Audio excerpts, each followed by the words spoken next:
Well, hi folks. Thanks for tuning in once again. It's great to have you with us tonight, and it is my privilege and honour and thrill and delight to welcome a very, very special guest with me this evening. So welcome to you, Laura. How are you? I'm good. Slightly nervous about this. Right. But What could possibly go wrong? everything. The technology. It never works, especially when I'm involved. No, it'll be fine. You've seen plenty of these before and you know what to expect. And I am going to be pretty kind to you, to be honest. Only because you live round the corner and I don't want my tyres slashed or my windows put in overnight. What are you trying to imply? I would never do that. I might egg your windows, but I would never slash tyres. Aye. Well, even that I'm kind of slightly concerned about. So I'll go easy on you in the interview, but we'll see how we get on. I'm going to ease you into it, a little bit of a warm up with some quick fire questions first of all. First one is, are you an early bird or a night owl? Night owl. Okay, so this is a good time of the day to record this interview then, a little bit later on at night. Yeah. Yeah. Not a morning person at all. No, me neither. I would say I was a night owl too, but I'm actually quite tired tonight, so I hope this is interesting, or I'll be falling asleep. By the end of this interview, I'm not going to be speaking to you. For this, right? Would you prefer to read a book or watch a film? Ooh. Read the book. Books are always better than the films. Always. Question 3. Would you prefer, now this is not much of a choice at the moment to be honest, but in normal times, would you prefer a day out with a group of friends or a day in by yourself? Day out with a group of friends, even not in normal times. I love being able to get out and meet my friends. I spend enough time on my own, so a day out is lovely. And you've got an interesting bunch of friends. I've got a weird bunch of friends, bunch of crazy friends, but yeah. Yeah, we were saying just before we started recording that I tried to get some embarrassing stories out of them about you, but you've obviously got very good friends because they didn't give me anything. Yeah, I have very good friends, very good friends. They would have told me what they told you anyway, so I would have been prepared. Were you born in Perth? Yeah, born in PRI, and then stayed in Hunters, which is now Fairfield, but it'll always be Hunters to those who were there originally. Right. So tell us what because that was that must have been a pretty interesting place to grow up then. What was it like? Give us a little insight into that. I knew my neighbours. It was the days where you could kick the kids out until the lights came on. That's when you knew you had to go home. I loved it. Loved being, and the park wasn't that far. I think it was just round the back of the house basically. So you'd disappear off there playing Kirby because where we stayed, the road was cut off. It's not like that now, but it was at one point. So you could play Kirby, ride your bike, play at the park, and oh boy, if you did something wrong and your mum didn't catch you, the neighbours caught you, so you got into trouble anyway. But it was great. Childhood wasn't the best either, but there was some good times in there. Tell us a wee bit about your family then, just briefly. Well, there was me, my younger sister, she's 18 months younger than me, my dad and my mum.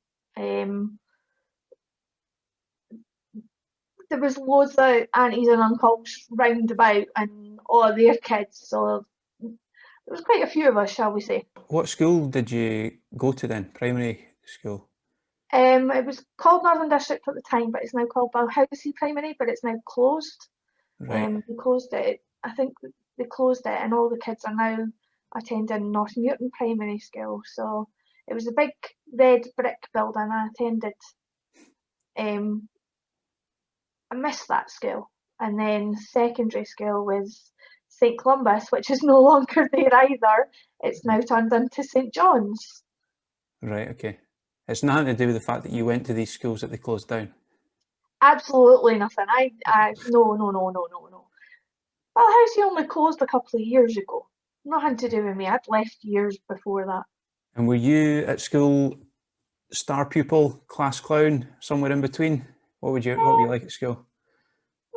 I wouldn't say I was star pupil. It's probably somewhere in between.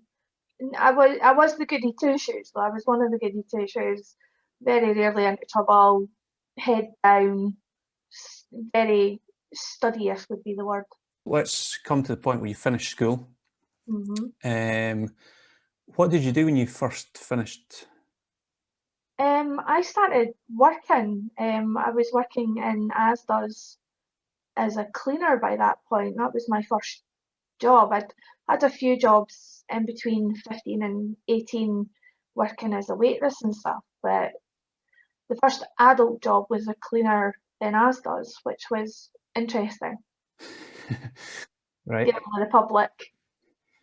And so tell us about some of the other jobs you've done then. You've done a few jobs over the years. I've done quite a few jobs over the years. I've worked in the saying jack of all trades, master of none comes to mind, basically. Sounds like me as well. I've been a deputy manager in a bickies. I've been a manager in a bickies. I'm currently working with a supermarket that shall remain nameless, and answering calls for issues with folk shopping. But I love that. Weirdly, I love dealing with the public. I don't like the heavy lifting side of retail, but I love dealing with the public. Right, okay. So tell us the worst job that you've done then. That's always good for a laugh. Ooh, So one that stands out that was horrendous. that would have to be working in Perth prison. Not that it was a bad job, but it was the scariest one. All right. I didn't realise you'd worked there. What did you do in there? Cleaning again. Right. That job was early in the morning.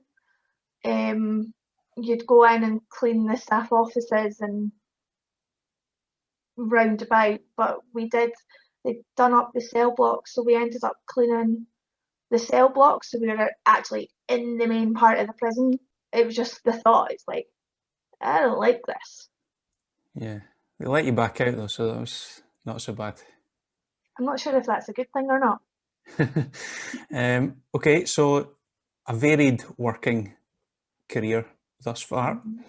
And then more recently, you've mentioned that you've just started a new job recently, but prior to that, you've been studying at Perth College for a degree. What was it? What was it you were studying again? It was a BA Honours Business Management. I'm currently doing my final year again last year. Obviously, with COVID hitting, it was a bit of a disaster. It didn't work. This year's been a bit better because I've managed to concentrate a wee bit more.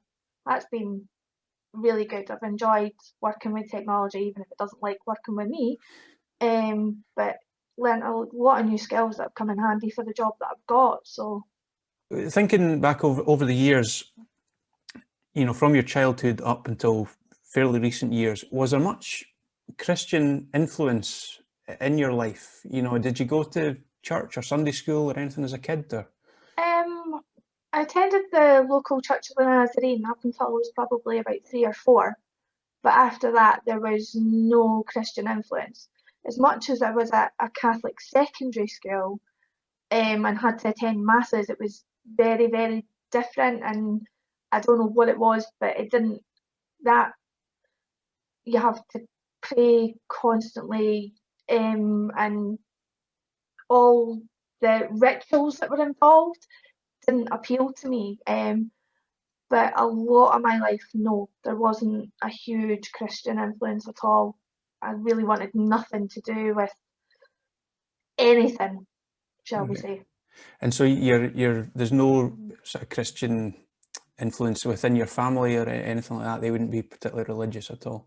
Not at all. I'm the first one in my family to be baptised and admit that I have a faith. So it wasn't until you were in your 30s that Mhm. you became a Christian.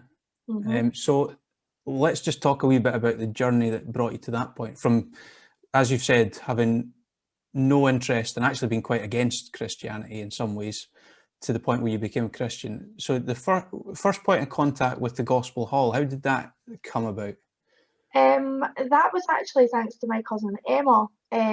She suggested that my three girls started going to Sunday school. So my first point of contact was probably Rachel.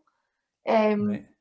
so Rachel would come and collect the girls and take them along on the Sunday. And every Sunday she would ask me if I wanted to come.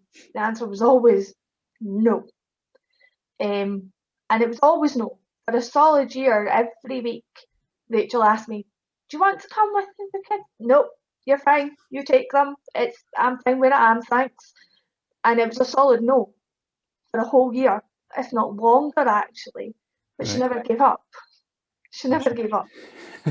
you persevered, and so eventually your girls were coming to the Sunday school and so on, and they seemed to be enjoying it and all the rest, but you still didn't really have any interest.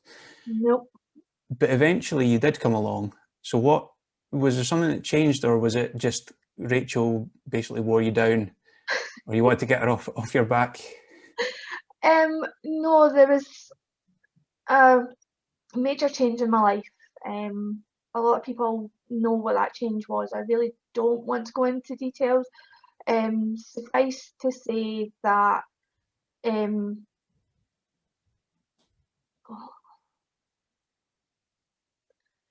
the change was difficult.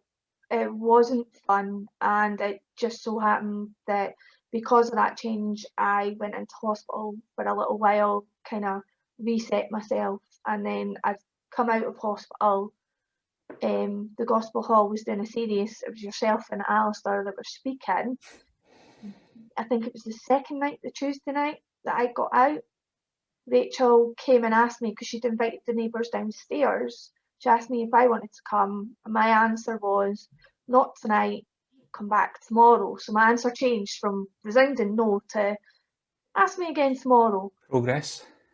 Yeah, this next night, Rachel came, asked me if I wanted to come. I was like, "Yeah, let's go." And kind of went along and never left, really. Can you remember what your initial thoughts were about the people at the Gospel Hall and about the church? I, I mean, it was how weird did you think we were? pretty weird. Everyone was in suits, and I'm probably I think I was in either in jeans or something at that point, or even trackies. I can't even remember what I wore that first night. But everyone else was in suits and dresses, so I definitely stood out like a sore thumb. But everyone was really friendly. Everyone was really welcoming. Everyone smelled and treated you like you were family, which was weird for me because it's like, oh, it's the first time I'm meeting you. Oh, hi, how are you? Have you not been before? No. Okay. Would that really been the first time that you had sort of heard much of the message of the Bible, really? Yeah, it would have been. Um, it was funny. I always said this to Rachel and your sister Gwyneth when I went out with them after that gospel series. It's like every night it was either you or Alistair. Something you said hit home. I think there was quite a few tears shed over that first 2 weeks because I was still quite emotional with the change that had just occurred. So that And was fun. Everyone, that was their introduction to Laura, sobbing mess in the corner. um, no, we didn't think that at all. Don't worry. Uh, but so what did you make of the message? You said it kind of spoke to you from, like, there was things that spoke to you, but what did you sort of think of it? Was it kind of changing your perception of what Christianity was all about straight away, or It completely changed. I think because I'd attended the Catholic secondary, I expected a lot of rituals and um, the handshaking and everything, and it wasn't like that at all. Really wasn't. There was I expected a lot more fire and brimstone, shall we say, and it was more about forgiveness, and which I probably needed to hear at that point, but I was expecting a lot more judgment. I think that's what I grew up with the secondary. It was, you've done wrong, you need to say however many Hail Marys and Right. Okay. all the rest of it. Yeah. Whereas the gospel really is, you've done wrong, but there is forgiveness available through Christ and his sacrifice. So Exactly, which was the total opposite message to what I'd heard previously. So it's kind of like, hang on a minute here. So yeah, there was a lot of thought-provoking conversations. right. Good. And so it wasn't at that point that you became a Christian, though. That was about, am I right in thinking, about a year later? A year later, So you continued to attend the meetings on a Sunday, and then Bible studies and things, and then tell us a bit about the journey then that kind of got you to the point where you actually did become a Christian. March the 6th, which was 2016, which was Mother's Day, the first Mother's Day without my girls being at home. Not a good day to be at the hall, but I came along. I think I lasted 30 seconds, not even. So world record. Yeah, I think my backside hit the seat, and then it was gone. And poor Gordon McCracken was speaking. So you must have thought, what is going on? Because I was literally in and then out. I can't tell you what Gordon spoke on that day. Can't remember it. I ended up sitting through the back with Audrey Ferguson for most of that meeting. And then about halfway through the meeting, I won't tell you where I ended up. Most folk know the story. But yeah, I was saved in I think the smallest room in the Gospel Hall. Right. Is that in the toilets? Yep, ladies' bathroom, first one. There's a theme sort of occurring because Lillian's interview last week, I'm sure she said that she got saved in the bathroom in her own house. So just to point out to people, you don't need to become a Christian in the bathroom. It can happen anywhere, really. So well, exactly. Most of the stories that I've heard, it's been in the car on the way to a meeting, or in the car on the way back, or it's been in someone's bedroom. So the bathroom ones are few and far between, shall we say. So was that then just obviously you'd been hearing the gospel message about, Christ dying for our sins on the cross and so on for a long time, and was that just a gradual, you just got to the point where you realised that I need Jesus in my life type thing, and that was just the moment that it all clicked? Yeah, basically that was it. It was something stopped me, and I knew. I still can't. It's one of those, I'm still trying to remember what Gordon was saying at the time, because you can hear the speakers where I was, and I still can't remember, but something stopped me, and I just knew at that moment, and I prayed for forgiveness for everything, and yeah, it's hard to explain. It's so hard because everyone is different. Yeah. The way that it comes to that point for everybody is different, and even the words that they maybe use in praying or expressing their trust in Christ is different as well. So yeah, it is a very personal thing. There's a sense of relief and a sense of peace that I wasn't alone anymore. That I had somebody that I could rely on no matter what I was going through. That's not to say that I don't have people I can rely on, because my crazy mates will tell you, yes, I do rely on them, and I rely on quite a few people in the hall as well. But there's always somebody there, whether it's good or bad. How did your family and your friends respond to or react to you becoming a Christian and starting to get more involved in the church and so on? my friends accepted it. I'll be honest, I probably didn't tell my family immediately, but my friends did. They were the first ones I told. But my family, it took me a little while to tell them because they struggle with the idea. I think their idea of faith is, they've got a convoluted idea, and I know that some of my family have been involved in other faiths that aren't that are very, very different. And Right. it's all about the tithing, and yeah, they've got very strong opinions. But once I told them, everyone kind of accepted it, and I'll be honest, they all attended my baptism, which I was surprised at. Um, I was going to say that actually, a lot of your crazy friends and your family have have been along to the hall to various things. You've been really good at being able to encourage them to come along. Is that something that's been quite important to you, that you try and share your faith with them as well? it has been. I will say there's one or two who really don't like it, and I do respect their decision. I still invite them along to events because you never know what will change. Look at me. I went from no thanks to maybe to, yeah, I truly believe that Christ died for our sins. So yeah, things change, but I do try and invite my friends along and kind of go, right, this is happening. Are you coming? You mentioned about your baptism. There was a big crowd of friends, family there for that. What's your recollections of that day? Any particular things that stand out? Yeah, I'm pretty sure Adrian tried to drown me. Pretty sure he did. So obviously that was an important day for you.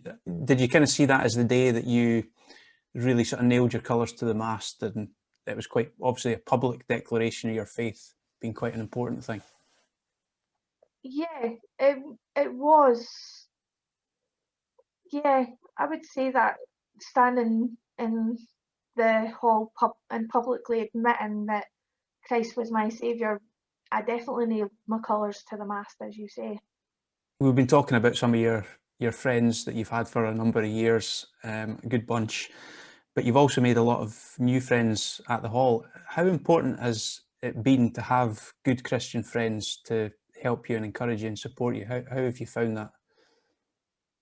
That's probably been the most important thing on my journey because obviously I don't have a major Christian influence. So having those friends that I can turn to and talk to and spend time with, I rely on that completely. And I've been very fortunate with all the friends and all the support that I've been given from various people, including Gillian and Louise Walker, Serena, because we've got a girls group at the moment that I'm taking more an active role in, shall we say, and obviously Rachel, and obviously your sister Gwyneth. Now, since your baptism, you have also become a member of the Gospel Hall, member of the church, and you've been involved in a number of the different activities. One of the ones I was going to speak to you about is you joined the team that visits or was visiting some of the care homes on Sunday afternoons. Is that something that you've quite enjoyed? Yeah, I love that aspect of it. I really miss being able to do that on a Sunday. I understand the current situation that we can't, but I really miss visiting the care homes. Um, I must admit, I think the biggest thing that I'm missing is Super Club Week this year that's, and last year. that's meant to be for children. It's not. I'm sorry, I love it. I love being on the minibus as well. So it's the total opposite end of the spectrum, if I'm honest, the older ones and the younger ones. But I love being on the minibus and geeing the kids up for Gordon, and then if I'm missing a night, finding out what I've missed on the night because the kids they're like, oh, he was talking about this, and he did this last night, and he got the record smashed over his head last night. I was like, oh, really? I was like, and I missed it. Drat. Yeah, I love you doing the minibus as well, because I used to have to do that before, and I didn't probably enjoy it quite as much as you do. So I was going to ask you as well, how long have you lived in Letham for? That's for anyone watching, that's the area where the Gospel Hall is. I moved up to Latham in 2013. You've obviously got a love for the community here.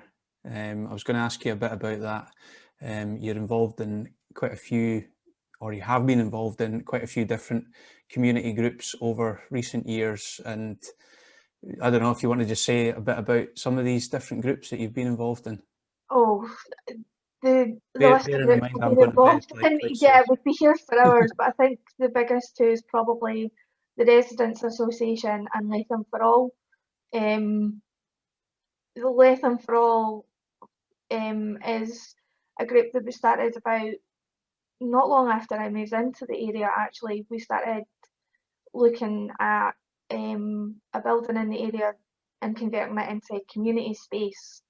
In the last few years, we've lost funding, gained funding. It's been a bit of a roller coaster, and the last year, roughly, we've been doing a project that reduces food waste, but also helps the community buy items at a reduced cost, because Letham is an area of deprivation, and I've known what it's like to struggle, so that's always been something that I've wanted to do, but it also brings me closer to people in the community, and they can hear my full story, and they all kind of look at me and go, but how do you still speak to certain organisations? And it's like, it's not their fault. I made mistakes. I've changed. I'm not that person I was, but it's from the worst thing has come good things. Yeah. Yeah, and just we'll give a wee shout out to the Letham hub and the people that work there. I'm sure some of them will be watching this. So you've done great work over the last year, and I'm sure a lot of people in the community have really benefited from that. So Yeah, we've been very fortunate. We've got wonderful volunteers, a wonderful board, and hopefully this year, fingers crossed, we'll be able to upgrade the building to the way we wanted it to be. I'm not as involved because obviously I'm working now, so I don't hear everything, but I do know that there are plans to upgrade her, and I'm looking forward to that. It's the culmination of a lot of hard work of a lot of different people. yeah, no, it's great. I mean, obviously as a church, we love the community that we're in, and we love the people, and we want to see them prosper in various ways, spiritually mainly, but in other ways too. So, you know, the project that's been going on at the hub in the last year particularly has been great for the local people. Well, let's come towards the close. A few more general questions. The first one, I hope you've got this written down, by the way. What is your favourite Bible verse? Matthew 6:34. Okay. What I remember of it, I can't quote it word for word, but roughly it's about not worrying about this. It's not what it's. Don't stress yourself about tomorrow because today has enough stresses of its own. It's advice that I try to follow, but don't always. In fact, very rarely does it ever happen because I'm always stressing about what's happening tomorrow or in a few weeks. I'm a worrier. Sorry, folks, it's who I am. But that verse has always stuck with me. Next one is favourite hymn. Oh, I knew you were going to ask me this. Knew it. Oh, I have so many. I have so many. Give us a But few. if I have to pare it down, there's two. Okay. One is more a Christmas hymn. It was on a Saturday night. I love that one. I don't know why. I'm a child. Hey ho. The other one is the verse is "Burdens are lifted at Calvary." I don't know why those words always spoke to me. They always speak to me every time we sing that hymn. I think it's a reminder for me that no matter how bad things have got, I've got someone there who's behind me, holding me up. Last question, I think. What have you found? So, how many years have you been a Christian now? Coming up for about 5. Um, it was 5 years yesterday. All right, Yeah. excellent. This is good timing for this interview. Then, 5 years yesterday since you became a Christian. What have you found to be the best thing about being a Christian? I think it's knowing that there is someone there that I can rely on. I've said this 100 times in this interview.